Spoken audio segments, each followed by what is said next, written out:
Debati mes Labit dhe Limit shpërthen në një moment kur atmosfera në shtëpi është tashmë e ngarkuar. Labi nuk e mban më për vete atë që mendon dhe vendos të flas hapur për gjithçka që, sipas tij, po ndodh mes Limit, Albës dhe Dolçes. Me një ton të prerë dhe të sigurt, ai i drejtohet Limit duke i thënë se e gjithë situata që po krijohet është thjesht lojë. Labi shprehet se nuk beson as pak në ndjenjat mes Limit dhe Albës. Ai thot se sjellja e tyre ndryshon nga dita në ditë, se njëherë afrohen, njëherë largohen, dhe kjo për të është provë e qartë që nuk ka ndjenja të vërteta mes tyre. Sipas tij, gjithçka bëhet për kamera dhe për vëmendje. Limi përpiqet të ndërhyjë, por Labi nuk ndalet.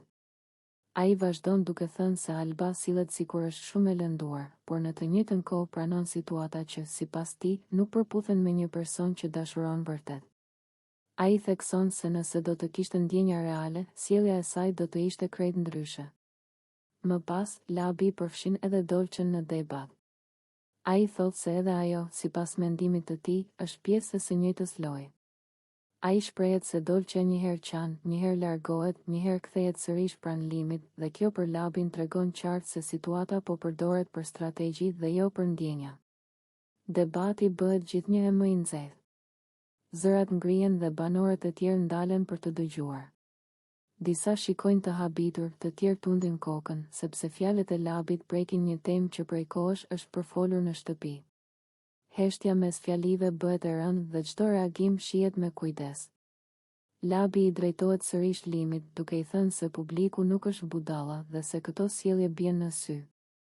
Ai thekson se nuk mund të pretendosh dashuri kur veprimet tregojnë të kundërtën.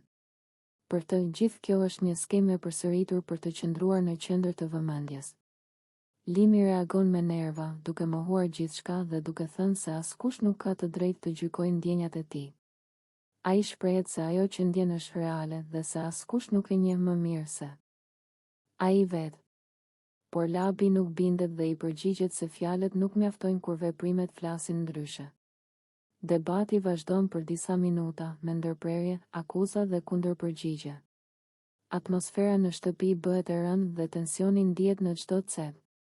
Banorët e tjerë nuk ndërhyjnë drejt për drejt, por është e qartë se kjo përplasje po i bën të gjithë të reflektojnë për lojën dhe marrëdhëniet brenda shtëpisë. Në fund, biseda mbyllet pa një përfundim të qartë.